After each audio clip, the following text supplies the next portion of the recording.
Hey family, my name is Sylvia Villarreal, Anita Gonzalez's daughter, and I'm here with my daughter Ana and cousin Lydia in my kitchen in Dallas, Texas. Today we're going to show you how to make buñuelos just like Grandma JR used to make. Traditionally, they're made for New Year's. My mom, Anita, used to share a story with me about going to church on New Year's Eve when she was a teenager. They used to eat all kinds of traditional Mexican foods like tamales, menudo, and chocolate mexicano, which is Mexican hot chocolate. For dessert, they would make buñuelos. My mom said that the women would make big bowls of dough and then call the young ladies to sit in chairs in a circle with towels over their knees. As the women rolled out the testales of buñuelo dough, they handed them out to the young ladies, who would then stretch them out thinly over their knees. After this, they would be fried and would come out thin and very crispy. Once they were cool, the buñuelos were dusted with a cinnamon sugar mixture over both sides. This is how I learned to make them from my mom, Anita, and how I've taught my daughter, Ana. It's become our New Year's tradition. I make them every December 31st. In this video, we will show you how to make these yummy treats from our Mexican heritage. You'll see the tools and ingredients you'll need, the process for making the dough, the different ways of stretching the dough, and how to fry them to light, crispy perfection. We encourage you to make these buñuelos this weekend during our Martinez Virtual Family Reunion 2020 and post your pictures to our Facebook group. Enjoy! Here's what you'll need: a medium-sized bowl, a small saucepan, a wooden spoon or rubber spatula for stirring, measuring spoons, measuring cups for dry and wet ingredients, a shallow, straight-sided pan for frying, paper towels, tongs, a large bowl for draining buñuelos and sprinkling on cinnamon and sugar, a large bowl for finished buñuelos, and a small bowl for mixing cinnamon and sugar. Now for the ingredients: 8 cinnamon sticks, 2 cups of water, 2 cups all-purpose flour plus more for sprinkling on countertop, half a teaspoon baking powder, 1/8 of a teaspoon salt, 1 egg beaten, 1 cup of sugar, 1 tablespoon ground cinnamon, canola or vegetable oil for frying, which is about 32 ounces depending on the size of your pan. Begin by making a cinnamon tea. You can find the cinnamon sticks in the spice section of any grocery store, but I buy a big bag at Fiesta. You can also find them at H-E-B. To make the tea, bring water to a rolling boil and add cinnamon sticks. Then turn off the heat and let cool until warm, not hot. The tea will be an amber brown color. You will use about half a cup of this liquid in the buñuelos, but you may need to add a tablespoon or 2 if the dough is too dry. Some of the water will evaporate in the boiling process.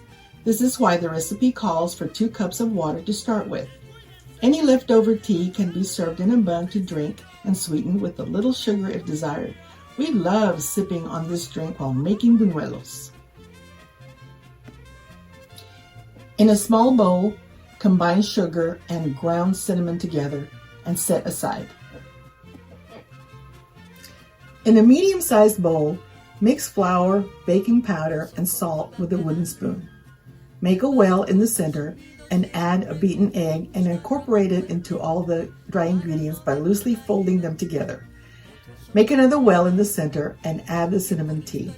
Stir the ingredients with a spoon, and when it begins to come together, continue mixing with your hands. If the dough is too dry, or if there's still a lot of flour on the bottom of the bowl that is not sticking to the dough, add more cinnamon tea, a tablespoon at a time, until dough can be formed into a ball. Sprinkle flour on a clean countertop and empty the dough onto your floured surface.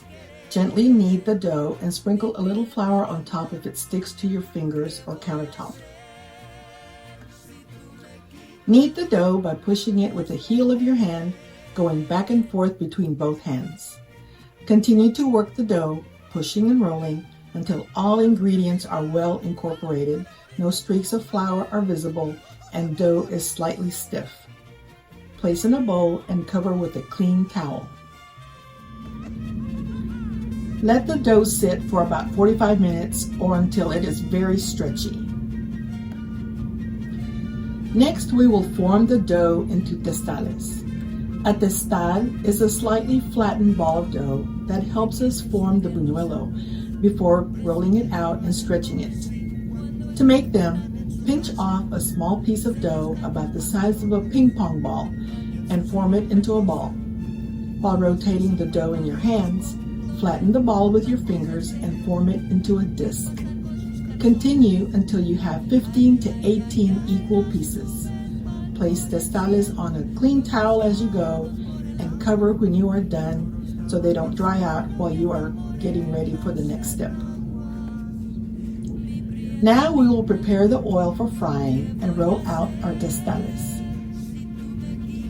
Prepare your workspace by lining the countertop with clean towels or paper towels. Next, place your pan over medium-high heat and add oil. While you wait for the oil to heat up, roll out the testales one at a time to a diameter of about 5 inches or until uniformly thin. Keep the other testales covered while you work.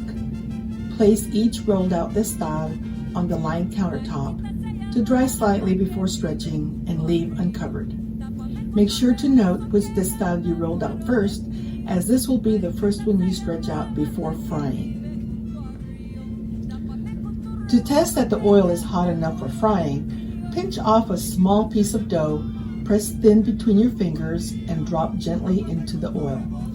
Oil is ready when the dough puffs, browns slightly, and floats to the surface. Take it out and give it a taste. It should be crispy but not burned. If it is chewy or pale, your oil needs to heat a little longer. If it burns, your oil is too hot.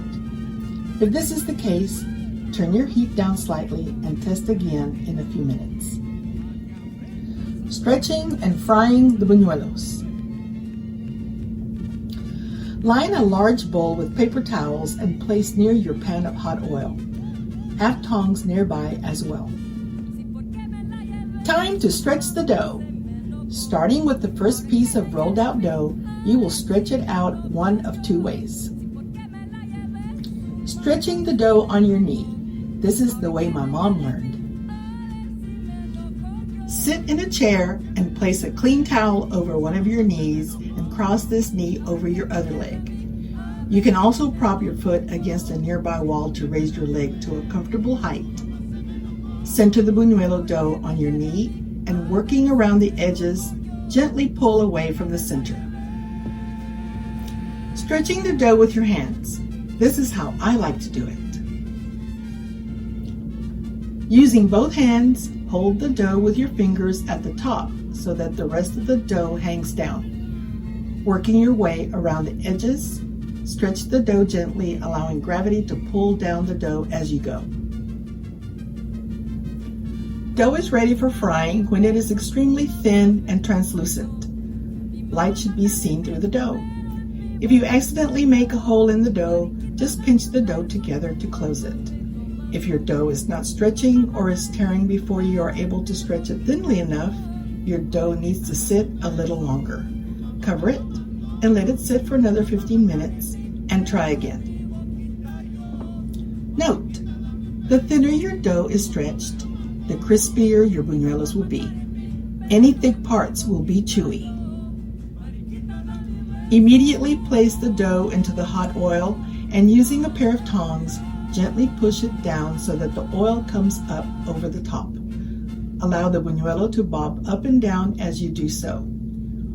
When bubbles appear on the surface and edges begin to brown, turn buñuelo over and repeat. After the buñuelo is uniformly browned and bubbly, remove it from the oil with tongs and hold over the pan and allow the oil to drip off the buñuelo before placing it into a paper towel lined bowl. Repeat with the remaining dough.